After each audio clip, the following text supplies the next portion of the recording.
말씀이 되겠습니다. 오늘은 이제 어린이 주일인데 생육하고 번성하는 것이 교회의 그 원리입니다. 그 성경의 원리고, 그래서 아브라함을 하나님 부르셔서 생육 번성하라고 하신 말씀 잘 기억하시죠? 예. 그래서 이 교회는 항상 생육하고 번성해서 이 어린아이들이 사실은 바글바글 해야 되는데, 요즘에 뭐 우리나라 그 출산율이 0.75%, 그러니까 2명의 그 부부가 남녀가 아이를 0.75명 이렇게 나면 앞으로 한 50년 정도만 지나면 우리나라 인구는 이제 2천만 명도 안 되는 그런 숫자로 이제 줄어듭니다. 그래서 지금 5천만 명이지만 50년 지나면은 이제 우리나라 인구가 이제 줄어드는 그런 상황이 되고, 또 경제부터 이제 완전히 이제 무너지게 되죠. 일할 인구가 없으니까. 굉장히 그 위기다 이렇게 보여집니다. 그래서 일찍부터 그 아이들의 출산을 위해서 정부가 막대한 예산을 투자를 합니다. 수십조 원씩 이렇게 출산을 장려하는데 출산율은 계속 떨어집니다. 왜 그러냐면 이 제대로 그 반영이 안 되기 때문에 그렇습니다. 실패하는 거죠. 예. 뭐 출산율 높이는 거 간단합니다. 아이 하나씩 낳으면 1억씩 준다. 예. 그러면은 예, 그렇습니다. 1억씩 아이 하나씩 낳으면 1억씩 준다. 그러면 예, 동네마다 그 아이들이 바글바글 하겠죠. 예, 우리나라 원래 이 수십조의 예산을 가지고 그렇게 아이 한 명씩 낳으면 1억씩 준다고 하면 아마 지금 현재 수백만 명 아이들이 태어나가지고 초등학교가 이제 미어 터질 겁니다. 그런데 사람들이 이 아이를 왜 못 낳는가를 잘 모르죠. 왜냐하면 아이를 낳으면 행복해지는 사회를 만들어야 되는데, 아이를 낳으면 부모님들이 힘들고 어려워지는 사회를 만들어 놨기 때문에 그렇습니다. 그러니까 아이를 낳으면 이 축복받은 가정, 복받은 가정, 예. 그래서 이 가정에 활기가 넘치고, 그리고 이 세상이 좀 더 이렇게 활기찬 그런 세상이 돼야 되는데, 아이를 낳으면 힘드니까. 왜 힘드냐? 경쟁 사회에서 뭐 학원도 보내야 되고, 좋은 옷도 사입혀야 되고, 잘 먹여야 되고, 그러다 보니까 이 부모님들이 너무 힘들거든요. 그러니까 낳을 수 없는 그런 환경이 이제 만들어져 있죠. 아무튼 아이가 없으면 사실상 통곡과 고통스러운 일들이 생깁니다. 왜냐하면 지금이야 뭐 자신들이 편하게 살고 우리가 나 혼자 산다는 것이 편하게 생각할지 모르지만, 성경에서 보면 이제 오늘 라헬의 통곡이 나오는데, 자녀를 잃은 어머니의 통곡에 대한 그 내용입니다. 그래서 오늘 예레미야 31장, 뭐 오늘 이 어린이 주일과 딱 맞아가지고 이렇게 뭐 자동으로 이렇게 맞아서 떨어졌는데, 이 어린 자녀를 잃은 어머니의 슬픔에 대해서, 라헬의 통곡에 대해서, 또 라마의 통곡에 대해서 잘 말씀해 주고 있습니다. 여러분 잘 아시다시피 라헬은 야곱의 그 부인입니다. 영어로 따지면 레이첼인데, 이 라헬은 그야말로 아주 복받은 여인입니다. 왜냐하면 그 부인이 4명이 있었는데 4명의 부인 중에 가장 사랑을 받는 그런 그 부인이었죠. 4명의 부인 중에 가장 사랑받는 부인이었는데, 근데 자식이 없었어요. 자식이 없어서 하나님 앞에 부르짖습니다. 통곡하고 부르짖습니다. 그러니까 어느 누구도 이렇게 위로를 해줄 수가 없어요. 예, 자녀를 낳기 전에는 위로를 받을 수가 없습니다. 여러분, 야곱의 아들이 12명이죠? 근데 왜 12명이냐? 4명의 아내들이 경쟁적으로 아이를 낳았어요. 그런데 다 경쟁적으로 아이를 막 쑥쑥 낳는데, 이 라헬만, 야곱의 가장 사랑을 받은 라헬만 애를 못 낳은 거예요. 그래서 이 라헬이 통곡을 하고 옵니다. 하나님 앞에 울어요. 하나님 왜 나한테는 자녀를 주시지 않습니까? 그러니까 이제 고대 사회나 현대 사회나 자녀는 하나님이 주신 상급이라고 했어요. 장사의 수중에 화살이 가득한, 이 화살이 막 충분히 있는. 그래서 이 자녀의 복은 하늘의 신령한 복으로 주신 건데, 이 복을 이제 다른 사람들은 다 봤는데 이 라헬은 그 하나님이 그 복을 안 주신 거예요. 창세기 35장에 보면 막 통곡을 하고 대성통곡을 하고 웁니다. 하나님 앞에 부르짖어요. 그러니까 어느 누구도 위로를 해줄 수가 없어. 라헬의 슬픔의 통곡에 대해서는 위로가 안 돼. 왜?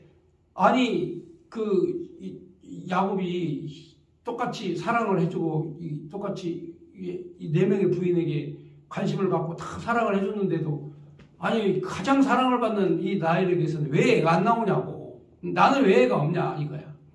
그래서 막 통곡을 하고 웃는데 하나님께서 아들을 주십니다. 위로를 하시기 아들을 주시는데 그 아들이 바로 여러분이 잘 아는 요셉입니다. 요셉. 그래서 그 요셉을 하나님이 이제 주셨는데 근데 그 요셉이 어린아이 때 형들에 의해서 또 팔려가요. 가지고 하나 있는 아들 있잖아요. 응? 그 하나 있는 아들을 보고 소망 가운데 살았는데 형들이 그냥 또 이 아들을 팔아먹은 거야. 그 요셉이 여러분 알다시피 11번째 제일 그 당시에 베냐민이 낳기 전이니까 가장 어린아이였는데 아니 이 다 큰 형들이 갖다가 이 동생을 갖다가 너희를 팔아먹었으니 여러분 생각해 보세요. 어떻게 얻은 아들인데 그 아들이 없어졌어요. 그러면 어머니가 또 통곡을 하는 거야. 라헬이 또 통곡을 해요. 대성통곡을 합니다. 웁니다. 그러니까 이 자녀를 위해서 이 통곡하고 우는 어머니의 그 심정이 뭐냐? 하나님 주세요. 아들을 주세요. 아들을. 왜 아들을 주었다가 이 아들을 왜 하나님이 또 이렇게 없어지게 하냐 말이죠. 예. 그 내용 여러분들이 그래서 라헬의 통곡인데 하나님이 또 아들을 주셔요. 통곡하고 우니까 하나님 주셨는데 이 아들이 누구냐면 이제 베냐민입니다. 베냐민은 이제 그 베들레헴 근처에서 이제 베냐민이 태어납니다. 헤브론을 향해서 가는 길에 태어났는데 거기에서 여러분들 그 슬픔의 역사가 또 있죠. 이 산곡 끝에 아이는 낳고 그 라헬이 죽습니다. 그래서 이제 이 아이를 낳고 난 다음에 어머니가 벤노미 아들이다. 근데 슬픔, 통곡, 노미라는 단어가 슬픔, 통곡이라는 뜻입니다. 그래서 어머니가 이 아이는 벤노미다 이렇게 했는데 아버지 야곱이 이름을 바꿔버려요. 벤야민입니다. 벳이라는 말은 아들이라는 뜻이거든요. 아들이라는 뜻인데 이름을 바꿉니다. 벤야민으로. 야민은 뭐냐면 오른손이라는 뜻이에요. 그러니까 나의 오른손의 아들이다. 이렇게 아버지가 이름을 쳐서 베냐민, 야민으로 바꿉니다. 자, 이렇게 그 슬픔의 그 통곡이 있는 곳입니다. 그래서 그 야곱이 오다가 그 이제 베들레헴 헤브론으로 내려가죠. 하나님 약속의 땅 헤브론 내려가다가 도중에 이제 베들레헴에서 죽어가지고 거기에서 장사를 했다. 장사를 지냈다. 이렇게 그 성경에 기록이 되어 있습니다. 근데 오늘 여기 이제 이 예레미야 31장의 말씀에 예레미야가 이제 이스라엘 자손들이 포로로 끌려갈 때 그 라헬의 무덤을 지나가요. 라헬의 무덤을 지나갑니다. 그 역사적인 곳 아닙니까? 자기의 그 12지파의 그 어머니 그 라헬의 무덤을 거기 지나가요. 가다가 거기에서 슬피 애곡하고 통곡하는 자녀를 잃은 어머니의 통곡 두 번이나 그렇잖아요. 한 번은 아들을 잃어버렸고 요셉을 잃어버렸고 또 하나는 나타가 죽었으니까 얼마나 고통스럽고 아픕니까? 그러니까 이 라헬은 그야말로 정말 그 슬픔 속에서 살았던 여인 중에 한 명이죠. 결국은 아이를 낳고 이제 죽는 이제 이런 비운의 여인이죠. 그래서 이스라엘 자손들은 항상 이 라헬의 무덤에 애곡과 통곡을 항상 슬픔과 고통으로 같이 하는. 그런데 이 히브리 민족들이 유다 자손들이 포로로 끌려갈 때 그 무덤을 지나가면서 너희들이 애곡을 하게 될 것이다. 그러나 여호와 하나님께서 다시 회복시켜 주셔서 너희를 위로해 주실 것이다. 이제 이 내용입니다. 그러니까 이 죽음과 다시 태어남 이게 이제 좀 성경적으로 신학적으로 풀면 구약 성경으로는 율법에 대해서는 죽고 그리고 복음에 대해서는 다시 태어나는, 다시 말하면은 이 히브리 민족들이 포로로 끌려갔을 때 죄에 대하여 죽고 그리고 다시 하나님이 회복시켜 주실 때에는 의에 대하여 다시 살아나는 이런 그 복음적 의미가 있죠. 그러니까 그런 은혜를 깨달으려면 통곡을 해야 되는 거예요. 울어야 되는 거예요. 여인이 아이를 낳을 때 그 해산의 고통과 아픔을 통해서 새 생명이 태어나는 것처럼 바로 이 라헬과 같은 이런 이 통곡이 있을 때 요셉이 태어나고 그 요셉이 이스라엘 민족을 구원하는 역사가 있고, 자, 이러한 또 아이를 낳으면서 자신의 몸은 희생당하고 죽는 그런 어머니의 이런 모습과 이런 내용들이 오늘 이 말씀에 좀 절절히 이렇게 담겨져 있어요. 그래서 오늘 이 예레미야 31장의 그 내용의 말씀은 오늘 우연찮게 어린이 주일이어서 이 말씀을 고른 게 아니고 이렇게 제가 한 장씩 읽다가 보니까 오늘 이 말씀이 이제 여기 지금 나왔는데, 오늘 31장의 말씀, 이건 하나님께서 무너진 이스라엘을, 유다를 하나님이 다시 세우시겠다. 그 내용입니다. 한마디로 말해서 완전히 옛날 과거 같으면 이제 아버지의 지은 죄, 므낫세가 지은 죄를 이제 그 자녀들이 다 심판을 받는, 그게 이제 율법의 법이었는데, 이제 하나님께서 복음으로 우리를 다시 부르셨을 때에는 조상들의 죄를 단절시키고 이제 죄의 심판은 그 자녀에게만 있다. 오늘 그 기독교가 보면 어떤 사람 보면 조상이 지은 죄를 회개해야 된다 이런 사람들도 있더라고. 근데 그런 사람들은 이 예레미야 31장 이 성경 말씀을 안 읽어보니까 그런 얘기를 하는 거예요. 조상이 지은 죄는 구약 시대 때는 있었어. 그렇지만 오늘 예레미야 31장의 말씀은 이제 조상이 지은 죄에 대해서는 자녀가 책임지지 않는다. 아버지가 먹은 신 포도주를 먹었는데 아들의 이가 시다는 얘기는 이제는 아니다. 이제는 그렇지 않다. 그러므로 이제 자기의 죄는 자기가 심판을 받는 것이다 하면서 이스라엘 민족들에게 구약의 구약의 율법에 의한 그런 정죄에 대해서는 바로 단호하게 이제 정리를 하는 내용입니다. 그러니까 오늘 이거 31장 내용이 좀 길지만, 이 말씀의 내용이 좀 길지만 하나씩 내용을 살펴보면 다분히 복음적인 그런 내용들이 담겨 있습니다. 그래서 이 성경 전체가 선지자들의 해야 될 사명이 예수를 증거하는, 그리스도를 증거하는, 메시아를 증거하는, 자, 이게 선지자의 사명이지 않습니까? 마지막에 선지자가 누구냐면 세례 요한이에요. 세례 요한이 마지막 선지자입니다.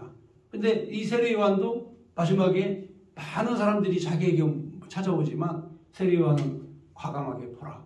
예수를 봐라. 세상 죄를 지고 가는 하나님의 어린 양이다. 그러니까 나를 보지 말고 누구를 봐라? 예수를 봐라 이거죠.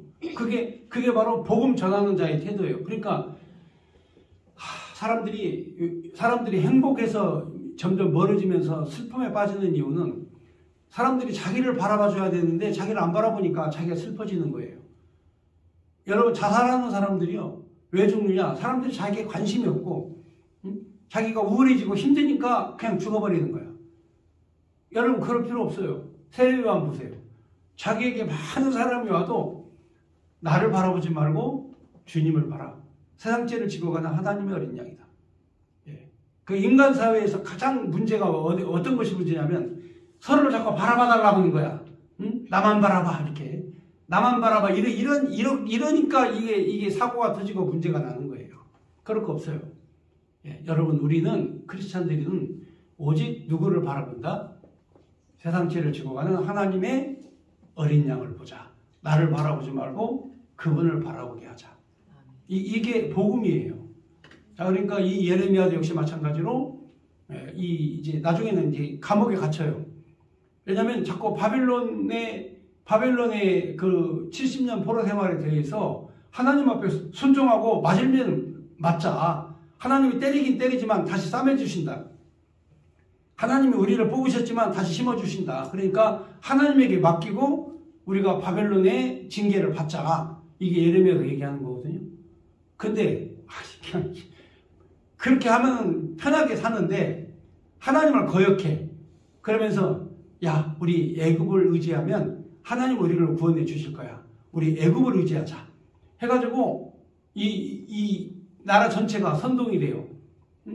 나라 전체가 선동이 되니까 애굽을 바라보고 애굽을 의지하다가 결국은 바벨론의 느부갓네살이 그냥 화딱지가 나가 열을 받아가지고 그냥 예루살렘을 포위를 합니다.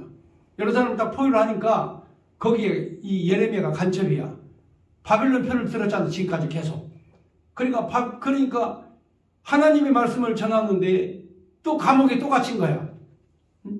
감옥에. 예레미야는 진짜 옥고를 많이 치렀어요. 하나님의 말씀을 전하다가 환난 핍박 많이 받았어요. 그런데 예레미야가 지금까지 그 대선지서에서 말씀이 우리에게 지금 기록돼서 우리가 공부하는 것은 하나님 말씀을 전했기 때문에 그래요. 사람의 말을 전했으면 없어졌어. 근데 하나님 말씀을 전하잖아. 그래서 항상 그는 여호와의 말씀이니라 이렇게 말씀을 하시죠.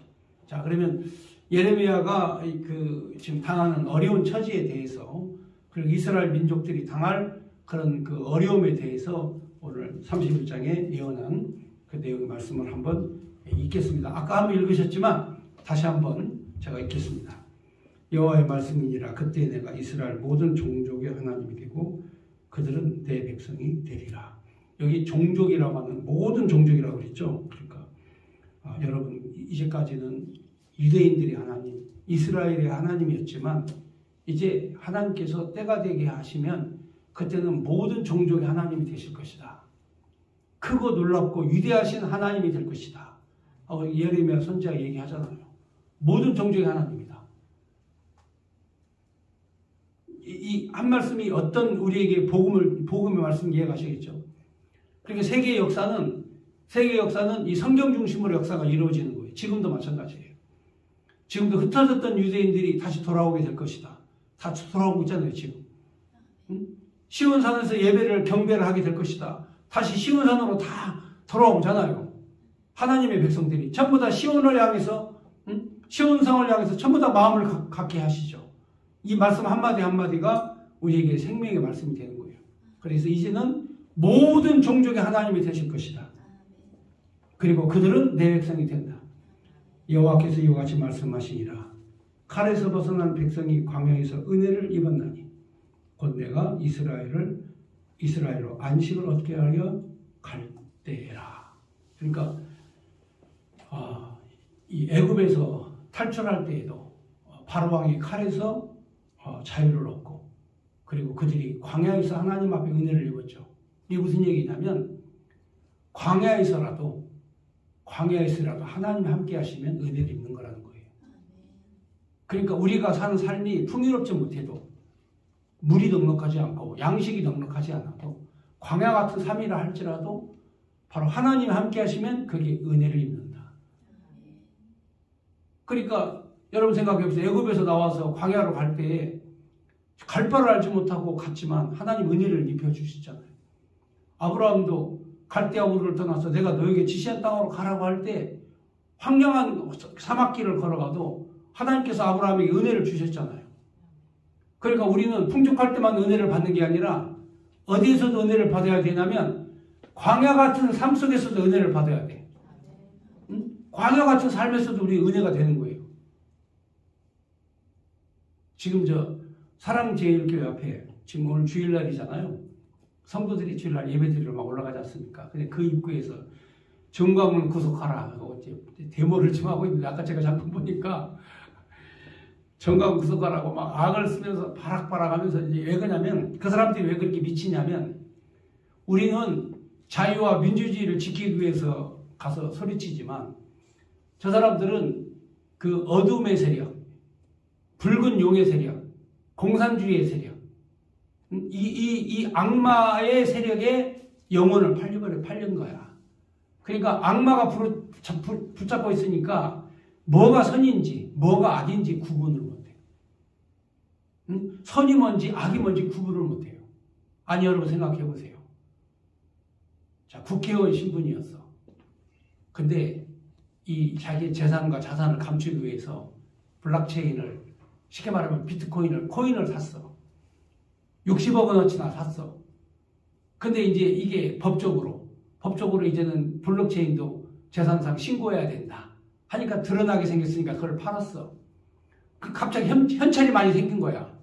그러니까 이 모든 금융거래에서 이 1,000만 원 단위부터는 이 국회청에서 다 보거든요. 은행 계좌 거래를. 60억이 갑자기 나타났어. 아, 이거는 이상한 돈이다 하고 추적해보니까 국회의원 김남국이 갖고 있는 돈이야. 자, 여러분, 이게 무슨 음모입니까? 그러면, 아니, 내가 갖고 있는 거, 내 재산이다 신고하면 될 거 아니에요. 여기에 불법 소지가 있으면 죄송하다, 미안하다 하면 될 거 아닙니까? 사과하면 될 거 아니, 그렇죠? 그런데 검찰 독재의 음모라커니, 법무부 장관이 나를 죽이려고 음모를 꾸몄다커니, 나는 이런 말 한 사람들은 이 사람들이 과연 공정한 사람들인지 이해가 안 가는 거예요.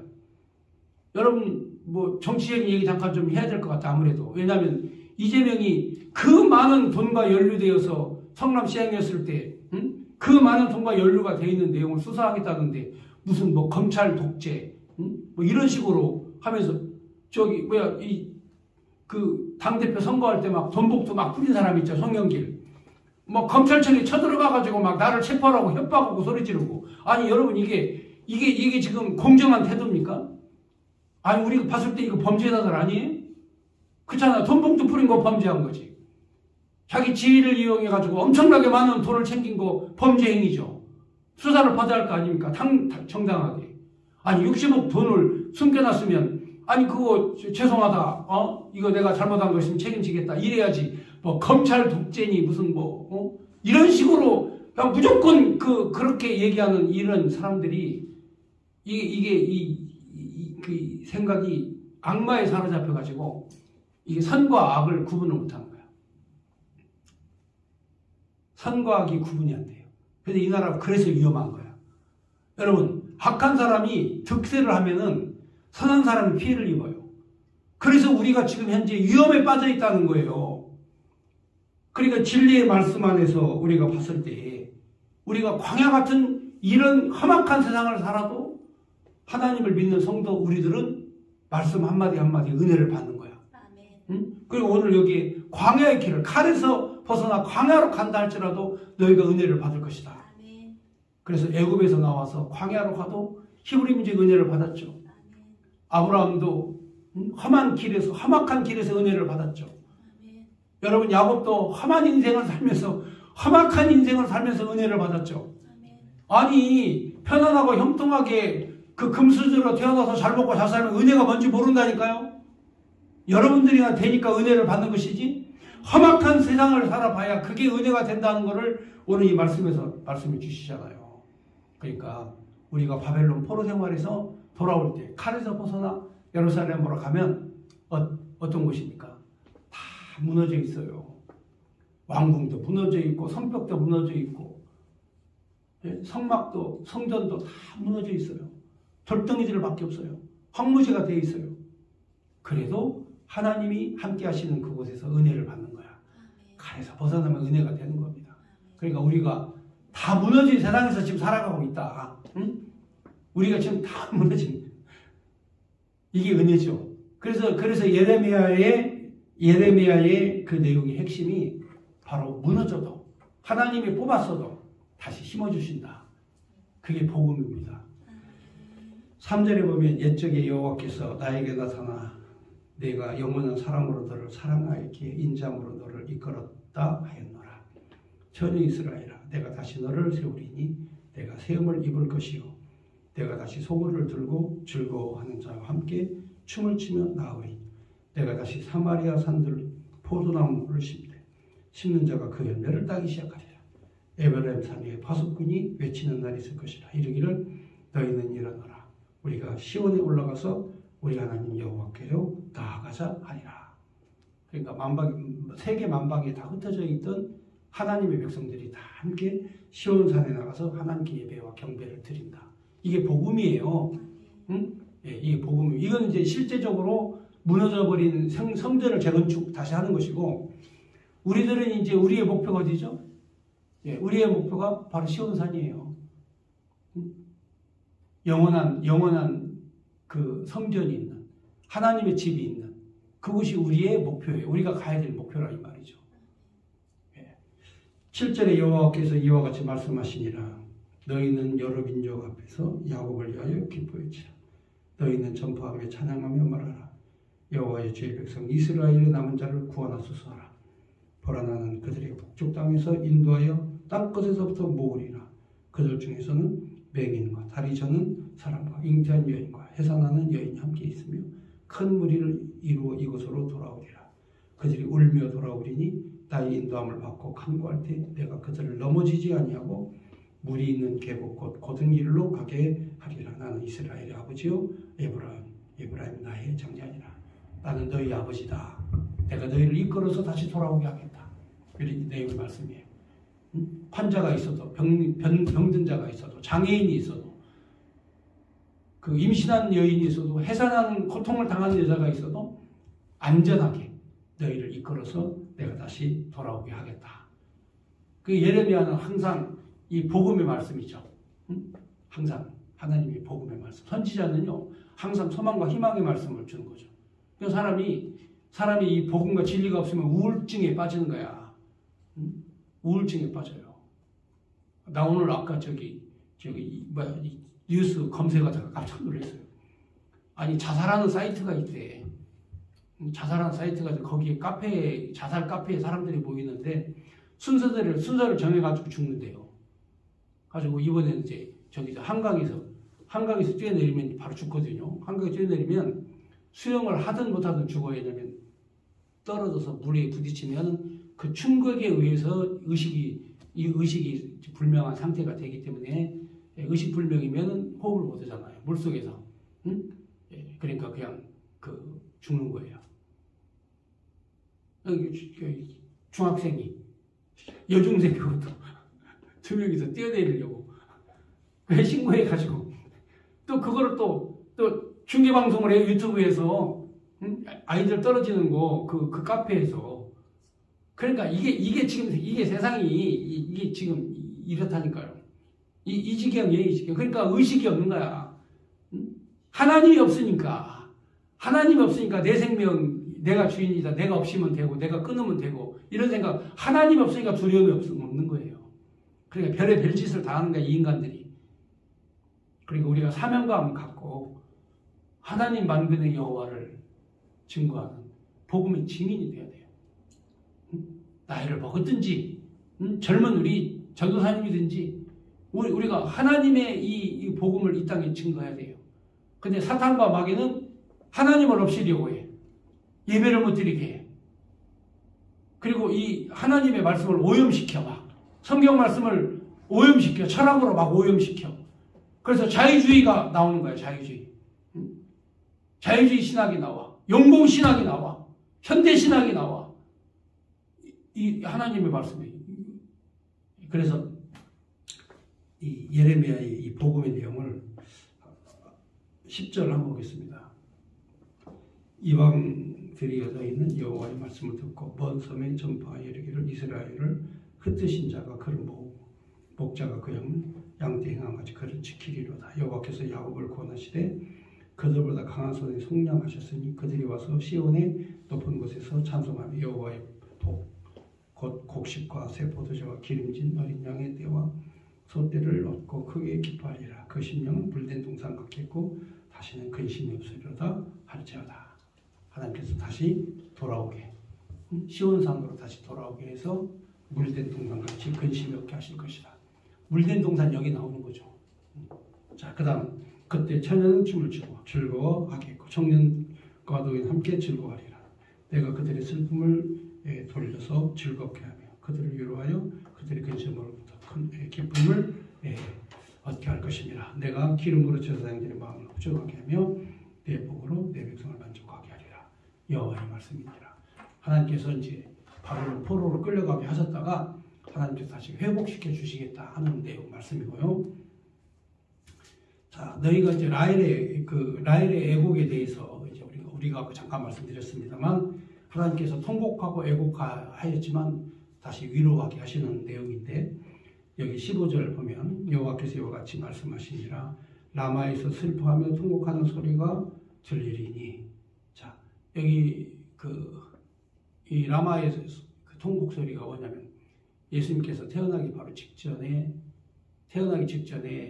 그 헤롯이 그 어린 아이들이 있죠. 예, 어린 아이들을 다 죽여라 하고 명령을 내리죠. 예, 유대의 왕이 태어나신다 그러니까 그때의 나이의 어린 아이들을 다 죽여라. 그래서 그 여인이 통곡하는 소리, 라마의 슬퍼하는 소리, 통곡의 소리라고 하는데 거기에 보면 라헬이 그 자식이 없어져서 위로받기를 거절하는도다. 요셉이 없어지니까 그 우리가 뭐 알다시피 그 통곡하죠. 예. 그 자녀 뭐 어머니의 심정이 어떻겠습니까? 여러분들 뭐 창세기 이렇게 보면은 그 내용을 여러분들이 좀 보시면 형들이 그냥 요새 팔아먹은 것 정도로 끝났는데 그 없어진 그 아들을 놓고 어머니가 얼마나 힘들었겠어요. 또 하나님이 자녀를 또 안 주셨을 때 자녀가 없을 때 얼마나 힘들었겠어요. 또 자녀를 낳을 때 또 얼마나 힘들었겠습니까? 그 고통을 받은 그 고통이 그 위로받기를 거절했다. 그러니까 이제 그 16절에 여호와께서 이와 같이 말씀하시니라 내 울음소리와 내 눈물을 멈추라 내 일의 싹을 받을 것인즉 그들이 그 대적 땅에서 돌아오리라 여호와의 말씀이니라. 다시 잃어버렸다가 다시 찾죠. 하나님께서 다시 회복시켜 주시죠. 요셉이 죽은 줄만 알았는데 민족과 나라를 구하는 일에 하나님께서 귀하게 쓰시는 그런 내용의 말씀입니다. 17절에 너의 장래에 소망이 있을 것이라 너의 자녀가 자기들의 지경으로 돌아오리라 여호와의 말씀이니라. 처음에 이제 라헬의 통곡과 같이 자녀가 없어져서 위로를 받았지만 하나님께서 없어져서 좀 통곡을 했지만 하나님께서 다시 돌아오게 하셔서 그들로 하여금 다시 위로의 말씀, 위로하게 하시는 내용의 말씀. 16절, 18절입니다. 에브라임이 스스로 탄식하면 내가 분명히 들었노니 주께서 나를 징벌하심에 멍에에 익숙하지 못한 송아지같이 내가 징벌을 받았나이다. 주는 나의 하나님 여호와시니 나를 이끌어 돌이키소서 그리하시면 내가 돌아오겠나이다. 자, 소도 그렇잖아요. 일을 시키려면 멍에를 씌워야 되는데 처음에 익숙하지 않으면 이제 막 힘들죠. 마찬가지입니다. 여기 멍에 익숙하지 못한 송아지같이 우리가 하나님 앞에 징계를 받았다 하는 내용이고요. 자, 그 다음 시간상 31절로 넘어가겠습니다. 자, 23절에서 30절까지 각 내용은 이 복음적인 거니까 잠깐 한번 읽어보겠습니다. 만군의 여호와 이스라엘의 하나님께서 이와 같이 말씀하시니라 내가 그 사로잡힌 자를 돌아오게 할 때 그들이 유다 땅과 그 성읍들을 다시 이 말을 쓰리니 곧 의로운 조서요 거룩한 산이요 여호와께서 내게 복 주시기를 원하노라 할 것이니 유다와 그 모든 성읍의 동보와 양떼를 인도한 자 거기서 함께 살리니 이는 내가 그 피곤한 심령을 상쾌하게 하며 모든 연약한 심령을 만족하게 하였음이라 하시기로 내가 깨어보니 잠이 달았더라. 아침 일어나서 잠이 단 사람들이 있죠. 아침 일어나서 막 찌뿌둥한 사람이 있고 아침 일어나 몸이 개운한 사람이 있어요. 하나님의 은혜를 입는 사람은 아침 일어나서 몸이 막 개운하죠. 그렇지만 이제 마음에 근심이 있고 막 고통스럽고 괴로워 이러면 아침 일어나서 힘든 사람이에요. 하나님의 말씀에 모든 걸 치료하는 능력이 있어요.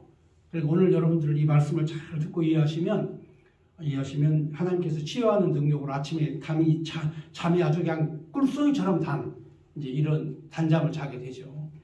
그러니까 내가 단잠을 못 잤다 그러면은 문제는 나한테 있는 거야. 내가 하나님 말씀 앞에서 뭔가 이렇게 갈고리가 있어서 나를 지금 현재 묶어 놨다 생각하시면 돼요.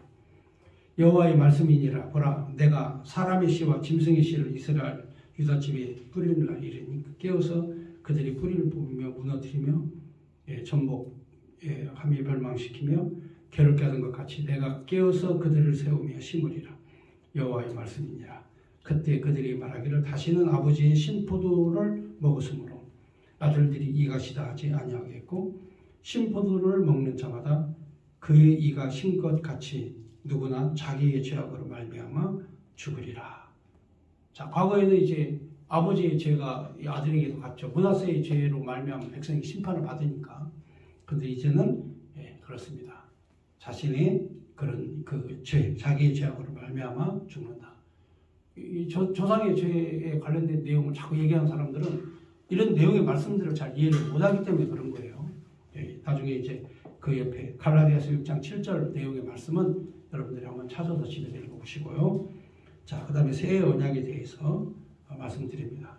항상 이 예레미야는 이 복음의 말씀을 예수님을 증거하기 때문에 이제 새 언약에 대해서 여호와의 말씀이니라. 보라, 나를 이르리 내가 이스라엘 집과 유다 집에 새 언약을 맺으리라. 자, 이 언약은 내가 그들의 조상들과 손을 잡고 애굽 땅에서 인도하여 내던 날 맺던 것 같이 아니할 것은 그 율법을 말하는 거죠. 과거에 모세로 말미암아 이 애굽에서 나와서 이스라엘 땅으로 들어갈 때 하나님께서 주신 율법의 말씀, 율법의 말씀, 출애굽기, 창세기, 출애굽기, 레위기, 민수기, 신명기 이 5권의 내용이 율법서에 있는 내용과 같지 아니하고 그들의 남편이 되었어도 그들의 내 언약을 깨뜨렸습니다. 여호와의 말씀이니라. 그러나 그날 후에 내가 이스라엘 집과 맺은 언약은 이러하니 곧 내가 나의 법을 그들 속에 두며 그들의 마음에 기록하여 나는 그들의 하나님이 되고 그들은 내 백성이 될 것이라. 여호와의 말씀이니라. 그들이 다시는 각기 이웃과 형제를 가르쳐 이르기를 너는 여호와라 알라 하지 아니하리니 이는 작은 자로부터 큰 자까지 다 나를 알기 때문이라. 내가 그들의 악행을 사하고 다시는 그 죄를 기억하지 아니하리라. 여호와의 말씀이니라. 그러니까 하나님 여호와를 알면 하나님 심판하지 않아요. 응? 하나님 여호와를 누군지 모르니까 하나님 심판하는 거예요. 그 중요한 거는 하나님 여호와를 아는 거야. 그래서 내 백성이 망하는데 왜 망하느냐? 망한 이유가 있어요. 나를 알지 못하니까 망한다고 그러잖아요. 응? 나를 알지 못하니까 망한다, 백성들이. 그러니까 우리의 사명은 그래요. 여호와 하나님이 누군지 깨달아 알게 하는 거죠. 근데 하나님 여호와가 누군지 금방 알아져요? 여러분들 교회 10년, 20년, 30년 다녀도요. 하나님 여호와가 누군지 모르는 사람들이 태반이에요. 왜? 목사님들조차도 여호와가 누군지를 몰라. 성경을 이렇게 읽어가면서 한 절씩 읽어가면서 이 말씀을 연구하고 공부를 해야 되는데 자기 이 좋은 대로 한두 구절 성경책 찾아가지고 철학적 얘기를 하니까 교회 안에서 철학 얘기예요. 인본주의적 사고방식으로 성경을 가르쳐. 그러니까 하나님이 여호와가 누군지를 모르죠. 그래서 36절에 여호와께서 이와 같이 말씀하셨느니라. 그는 해를 낮의 빛으로 주셨고 달과 별들을 밤의 빛으로 정하셨고 바다를 뒤흔들어 그 파도 소리로 소리치게 하나니 그 이름은 만군의 여호와니라. 이 복도가 내 앞에서 폐할진대 이스라엘 자손도 내 앞에 꿇어져 영원히 나라가 되지 못하리라. 여호와의 말씀이냐. 여기 이스라엘 자손도 내 앞에 꿇어져 영원히 나라가 되지 못하리라. 이 법도가 내 앞에서 폐할진대. 이게 중요한 내용이에요. 그러니까 율법을 하나님께서 폐하시고 이스라엘 자손도 내 앞에 꿇어져 영원히 나라가 되지 못한다. 여호와의 말씀이다. 아까 이 31장 1절에 말씀하셨죠. 이스라엘의 모든 종족. 여기 내가 이스라엘의 모든 종족 하나님이 된다. 이스라엘의 모든 종족.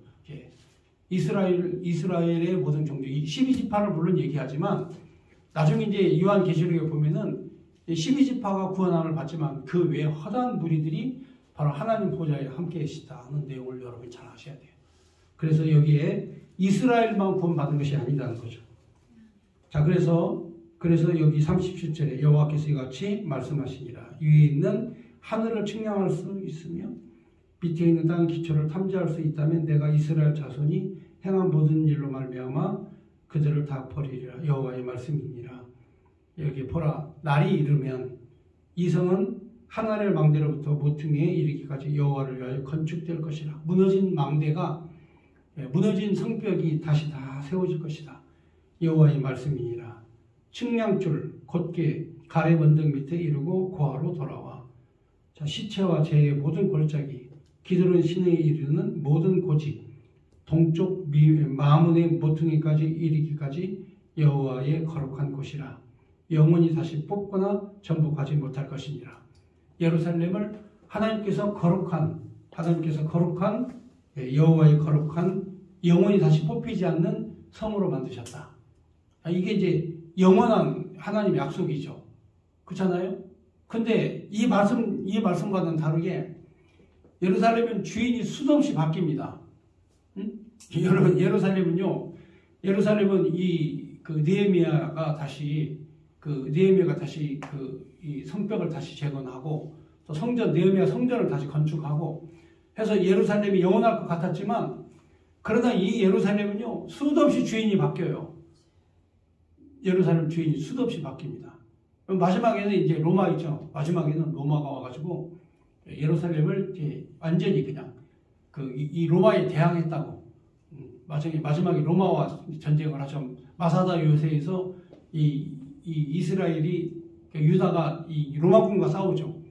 세계 전쟁사에서 마사다 요새의 전쟁사는 항상 이 기록이 되어 있어요. 세계 전쟁사에 로마군이 그 마사다 요새를 포위해가지고 공격해서 함락시키는, 아주 수년이 걸리죠.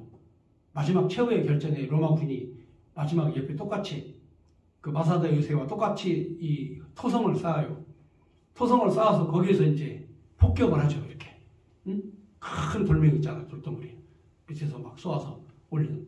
마사다 요새에 이스라엘 올라가 보면 로마군이 쏘아 올린 돌덩어리, 동그란 돌덩어리들이 있죠. 이 공성 전략에 파괴시키는, 성벽을 무너뜨리는. 여러분, 이스라엘 로마군 보면은 포병이잖아요, 포병. 뒤에서 이렇게 큰 돌멩이 막 쏘아 올리는, 그게 그 높은 산꼭대기에 있어요. 왜냐면 옆에 토성을 쌓아가지고 그거를 막 쏘아 부는 거예요, 소나기처럼. 그러니까 뭐 안에 견딜 수가 없죠. 마지막에는 이제 로마군이 진격해 올라오는데, 마사다에 있었던 군인들 그리고 그 가족들이 우리가 노예가 됐느니, 로마의 노예가 됐느니 우리 스스로 죽자 해가지고 전부 다 자결을 해요. 거기에 1000명이 넘는 사람들이 다 자결을 합니다. 로마군이 마지막 올라가서 보니까 다 시체만 있지 다 죽고 없어요, 사람이. 거기 살아남은 사람 한두 사람이 증언을 한 그 기록에 남아있는 마사다 요새. 그러니까 로마와 싸우니까 로마가 이스라엘 유다를 가만히 놔두겠어요? 그래서 그냥 성벽을 다 무너뜨리고 성전을 다 파괴시키고 돌덩이에 만들어버리고 거기 있는 모든 이스라엘 유다는 다 전 세계로 뿔뿔이 흩어버리죠. 뿔뿔이 흩어가지고 저들이 2000년 동안 유리방황을 하는 거죠. 예루살렘 성 들어가지도 못하고. 그런데 이제 1948년 4월 17일 날 다시 이스라엘 민족들이 전 세계에서 모여가지고 지금 나라를 세웠죠. 근데 성벽을 아직 회복 못하고 성전도 회복을 못했어요. 제가 알기로는 바로 영원한 하나님의 성전 예루살렘. 자, 영원한 성전을 하나님이 회복시키신다는 거지. 이 예루살렘 회복은 하나님의 모형이야. 자, 흩어졌다가 하나님이 다시 모이게 하시는 것처럼 우리들도 흩어져 있지만 바로 영원한 하나님의 집, 영원한 하나님의 나라에 소망을 갖고 우리가 살잖아요. 우리가 이 땅에서 이렇게 슬픔과 고통을 안고 살아가면 무슨 재미가 있어요? 가서 영원히 살 하나님의 집이 있기 때문에 오늘 그래서 하나님께서 바로 영원한 집을 세우셔서 다시는 뽑히지 않고 전복하지 않고 뺏기지 않을 것이다 하는 영원한 하나님의 집을 선지자가 예언으로 보여주는 거예요. 자, 오늘 여기까지 말씀